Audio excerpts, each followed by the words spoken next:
we are back with What's What. This is episode 15. And this is my new co-host. You want to introduce yourself? Yes, hi, my name is Kwana. I have several AKAs, QB from Brooklyn, a name my wife gave me. And I also go by Guitar Kwana, which is one of my artist names. I have a guitar over there. In the Pretty other cool. Guitar, I have a band, then I get band. Alright, so those of you familiar with What's What, we talk about what we've been up to first.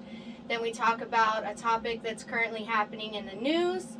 And then we do an interactive question where we talk about a post that we made that a lot of you engaged with, and we read back what you guys said. So, and I actually have tagged Vaughn on those posts so she can relay that back to me at the time because I don't have my phone with me right now. So, what have you been up to? What have I been up to? Well, lately I've just been focusing on my polyamorous coaching. I am a poly coach. I coach on different relationship dynamics, whether it be polyamorous, monogamous, ambiamorous, or ethical non-monogamy in general. I help people basically navigate their relationships, decide the type of relationships they want, and I also help couples basically strengthen their different dynamics in their relationships. So I have a question for you. Sure. You said polyamorous? Correct. So what does that mean? Because I've always been confused because there's like two types, right? Or is there more? Okay, no, polyamorous and polygamy. A lot of people Okay, get that mixed up. Okay, because I know they do, and Yes. Okay. Okay, now polyamorous relationship is, a lot of people like to group it in with ethical non-monogamy, but I don't like to group it because you can be ethically non-monogamous but not consider yourself polyamorous, as far as that. Now, polyamorous is basically, you can be in more than one relationship with different type of people and basically everything is equal. You're basically, spreading the love. You can have a wife, a girlfriend, even a boyfriend. You know what I mean? That's polyamorous. That's polyamorous, and everyone has to be okay with it, and that's the key to polyamorous. And they all have to have the knowledge on it. And all then, have to have the knowledge on it. And then polygamy. Polygamy is just like one man with several different women, but with polygamy, the relationships are, they're all separate relationships, but usually with polygamy, it's just one man with several different women, and most polyamorous relationships, both partners, what I mean? Can have their own situation with other people. Exactly. Okay. You do have polymono relationships too, where one, part of the relationship, that person would consider themselves polyamorous and the other one would be monogamous. I also work with couples like that, because, some people are just monogamous by nature. Some people are polyamorous by nature. Who you love is who you love. And, I help them basically navigate and know that those type of relationships can work also. Yeah, it's all about, so you basically help them understand their partner better and how to communicate with them the best way to figure out which way because their relationship dynamic works best. You know what I mean? Like I said, there's different type of poly. Like someone can be in a relationship where they're with someone else that's poly and they could agree, hey, we want to know everything that goes on. This is our relationship dynamic. We want to meet everybody. We want everybody to be cool. We call that kitchen table poly. That's like the whole family coming to the kitchen table. Then you got certain relationships where one partner may not want to know anything. They know what you're doing, but they do not want to know anything outside of your relationship with them. So it's different types. So it's understanding the whole personality. It's exactly what works for you as an individual in your particular type of relationship. Yeah. Well, we need more people doing that because you got people getting shot and you got people like doing crazy ass shit out here. I mean, it's a lot of cheaters that are actually poly and don't know how to navigate into it or even understand themselves. They can think, yes, or they think they're just cheat. Maybe you're poly. They think they're poly, or they think, what was the other one, polyamorous? Polyamorous. Polygamy is different. Like I said, polygamy is more so. Yeah, so understand yourselves. If you're a serial cheater out there, eventually you're going to meet that crazy girl or guy. They're gonna I cut mean, you. look into poly. They stab your That ass. just might fit you a lot better than being monogamous. Like myself, I consider myself ambiamorous. Basically, what that You're means gonna have to explain is, that to everyone, because I'm just like, you making up words already. basically what that means is that I'm perfectly okay in a polyamorous relationship or a monogamous relationship based on my choice. But either way, I'm going to choose to do it ethically. But Yes. whether it's a polyamorous relationship or a monogamous relationship, I can navigate it. You know, so, and that's ambiamorous. As long as I choose. It's up to what I choose. I want my relationship to be, honestly, because only I have control of this. Now. You're I like, choose. the communication just has to be there on what's going on. Exactly. And I've had polyamorous relationships. I've had monogamous relationships. So, you know, I've experienced a little bit of both. And I realize that I'm okay with either one. Yeah. So it's kind of like you go through life and you start discovering different things about yourself. It's really important with self-growth is to take that time to really discover yourself and what's okay with you, because Exactly. you can't just sacrifice for your partner all the time. It doesn't work. It doesn't. That you have to, you know, focus on your own, you know what I mean, happiness and what you want, and being Yeah, and that's how you honest grow with your together. right. Being believe it or not, most people don't know. Just simply really being honest with your partner can open up a lot of doors, because you never know. You know, your partner Yeah, might be you're learning just out here something new. assuming stuff and getting all different types of resentments going on. Whole damn time they would have been okay with it, but you done lied and now they're cutting up all your shit. You could have just communicated. No, You know, so and I you help still people have that nice ass navigate Versace that. shirt and shit. Exactly. I used to think I was a serial cheater until I discovered polyamory. You know, and you know, I had to be honest. And education's important, because if you don't even have the proper education, you're out here judging people not even knowing, you know, that maybe you were with them for a reason. They couldn't have been all that bad. It's just understanding them, right? I just have a outlook where people know what they want and they know their needs, and sometimes, honestly, one person just can't fulfill, you know, the needs that you choose to want. And just because you feel like another person can fulfill those needs, that doesn't take away from the needs that person fulfill. You know, maybe you need both those relationships to feel whole. You know what I mean? Yeah. It really depends on what you need, and you have to understand yourself and communicate know and what be that honest is with that your you need, partner, and it can work. So you're fixed to get a bunch of clients now, because a lot I of also them have a be like, website. "Damn." Look, I have a website you can check out, www.polycoachquana.com. Yes. I give free That consultations. it's important. Don't be out here beating up your spouses or trying to kill them and shit because you don't know how to communicate. Exactly. Go and talk that's to not the her. problem. I can help you through that, you know. Save you some jail time. Yeah, or something. All right, so what I have been up to, I went to Ashley Phoenix's album release. I believe her album just came out. It's available on all platforms.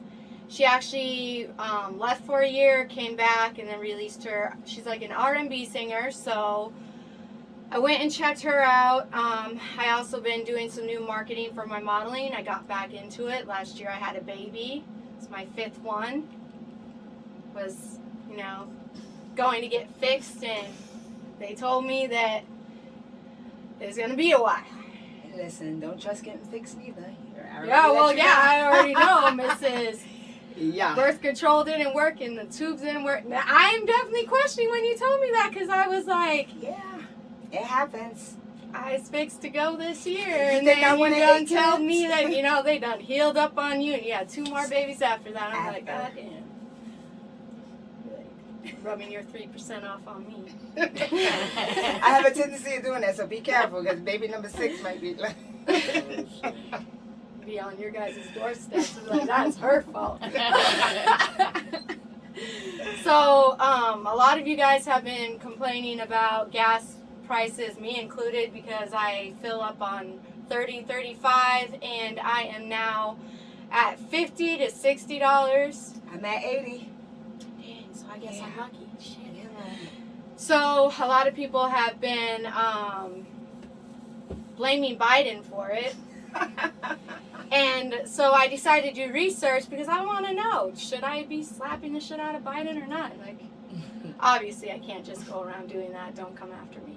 But You want to know? I decided to look it up, and turns out Russia is responsible, and this is data collected in October of 2020, or sometime in that period of 2020, they collected the data of how much oil Russia produces, and they produce 10.7 million gallons a day of oil. Now, since the war on Ukraine happened, a lot of financiers and shippers are refusing to take Russian oil, so that takes 10.7 million gallons of oil out of global trade. Daily. So, yeah, daily. And so that is why supply and demand is low when it comes to oil. Therefore, gas has gone up more because oil is now on a low supply. Exactly. So that is actually what happened. Biden is not the enemy at all. It's all about supply and demand. You know, they're getting less supply, and the demand is going to stay the same. You know, you're still going to need the same amount. So they have to basically raise gas prices in a sense. And not only that, from them not getting, you know, the oil that they were getting it from Russia, they also have to get it from other areas. So prices are going to be different. They still need to get the oil. You know, they're not getting it from Russia. So now they got to look at other, you know, ways they can get this oil so they can meet these demands. Yeah. And, you know, their cost is going up by them having to do this naturally. So, of course, it's going to, you know, weigh out to where our costs are going to go up also. And it has to do that so we can continuously meet that demand. Exactly. So, that being said, you guys have your answers. If you guys have more questions, I'd suggest you look it up yourself. All the information is there. Everyone has Google on their phones now. Also, don't be going over onto our feeds talking shit to us because we told you about supply and demand, because honestly, you should have learned that stuff in high school. Truthfully. I think it's, what is that called? Economics. They teach you that in economics. Did you, like, not take it? Damn shame. Or not pay attention. Yeah, or something. You're not checking your bank account probably either. So, 420 is gone now, and I had a question that I had asked everyone, and it was about marijuana coffee, and is that a contradiction? And Vaughn, you have the post I tagged you on where I had asked that. Can we see that so I can read the I got you right comments back? All right, so me and Quan are gonna read these comments of what you guys said. What would I do without you already? I'm just sitting here like, why the So, I'll let you read Chris' comment. Yep. I like to drink coffee while I dab. It makes the dabs taste better by cleansing the palate. Also, it helps me not to fall asleep in a dab nap. Interesting. So technically, you're already kind of making a marijuana coffee in your mouth, is what you're telling me. You figured out a way to taste coffee and dab. I want to know making if you like a put creamer, cocktail in your mouth. if you put creamer in your coffee, because creamer, milk products, and stuff like that is known to die down your high from marijuana. So that's another thing. So, yeah, she has that question, Chris. Let her know. Do you put creamer? Yeah, because in if that you coffee? put creamer, it's gonna die down the high from the marijuana anyway. You know what I mean? Milk products. So are you do this. saying that like your coffee makes you less high? Well, then why are Now you if it's dabbing? black, that'll be a little different. You know, it has different effects. But that's not good. Plain coffee. Some people like it. Some people love it. Missy McComb says they have. So it turns out that there is marijuana coffee. We need to look into Missy that. McComb, hit me with the links of where this marijuana coffee is, because So I'm you can curious. check that out. And she wants to know indica or sativa coffee. Indica or sativa, because that's important too in the coffee, because you know they both give you different effects. Sativa is more of a upper, and indica is more of a downer. So that's interesting. It would have a different effect based on whether it was indica or sativa. Just tap it. Just double tap it. And then just swipe up. Okay. So, how'd you do that thing again? All right, there you go. All right, so Jules Johnstone, they actually have already, they can make the anything as of now. I know someone who got married and everything was literally 420 water, food, etc. They make 420 water? Yeah, I knew about that. They do. I knew about that. I know they got some soda that's 420 soda. We had that at Kush. What was it? Kush Stop? I couldn't believe it. I was like, oh, it's really good. And you know what? It was actually a different type of high too, because it had me wired. And I don't That's get wired like that from, you know, I've been smoking marijuana for, I want to tell you right now, 33 years now. Oh, so and that it's was a doing little different different. stuff. Yeah, that was a little different. All right, so you have Storm. Okay, we are Storm. I know how to make CBD cold brew. Huh? Okay, so he already had the Well, idea. or CBD is something. more of a body high. You know, THC is more of a head high. So Aisha, they do make it. So, man, we gotta check that out I know. I'm just and like- try it. Cece says, laugh out loud, you non-smokers, they have it already. I can infuse any drink. She's a smoker over here. I'm okay, a smoker, Miss a Cece. big smoker, so I need to try that. All right, so you have Richard and Wendy. Mary Jane coffee is fire. It's only CBD though. And that I can see because THC is more of the head high. CBD is more of the body high. So with coffee and CBD, that can be a bit of a contradiction too, because coffee gets you up, CBD relaxes you. So maybe it treats you like a hybrid. Yeah, I think you had mentioned that earlier. Yeah, like probably just. they're probably using like a hybrid or something. Yeah. Richard said, that's my house every morning. I guess that means it's a contradiction or something. You're going to have to, explain that a little further, Richard. Mary, they have it, plus they have ones that go with what is that? I think that's like that special Keurig. coffee. Yeah. Keurig. I just bought one Keurig. of those. Yeah, so it's like that with the cups, Yeah, right? the K cups. Yeah. Yes. Okay. St. Casper, they do. It's bomb. Matthew Wildcat, they do already. Scotty Roddy, not of, they use sativas. Well, not if, I guess, they use sativas. And I thought about that too. You know, it'd be a little bit different with a sativa. CBD, I could see. I've seen CBD shops. Yeah. They had CBD coffee shops. Okay. Fonz says blunts and coffee. Sounds good to me. Jason, I've seen CBD shops. Johnny, sheet, wake and bake, and good strong coffee. Yeah, sounds good to me. Ishmael. Ishmael. Okay, there you go. Yeah, that's my daddy name. What you think? And then he just said Darnell Butler. Yeah, he was tagging somebody. Shout out Darnell. Montree. Montree, they have marijuana coffee. Laugh my ass off. Oh shit! Well, I'm glad you guys are informing somebody who didn't know. Appreciate it, because I definitely need to try that. B, they do. It's amazing. We can actually energize you more than the coffee. I guess a sativa can. David Chatwood, they would be the coca leaf. Or that would be the coca leaf. Christy, I make it. Laugh out loud tea too. I can Now see I know, marijuana like- tea. You know, I can see that being pretty good. So, Christy, you want to give us the link since you say you make that in tea? Because we're curious over here. Very curious. I want to try it. And she wants to know if it's sativa or indica. So before you know. I need to know sativa or indica so I can know what to expect when I try Yes.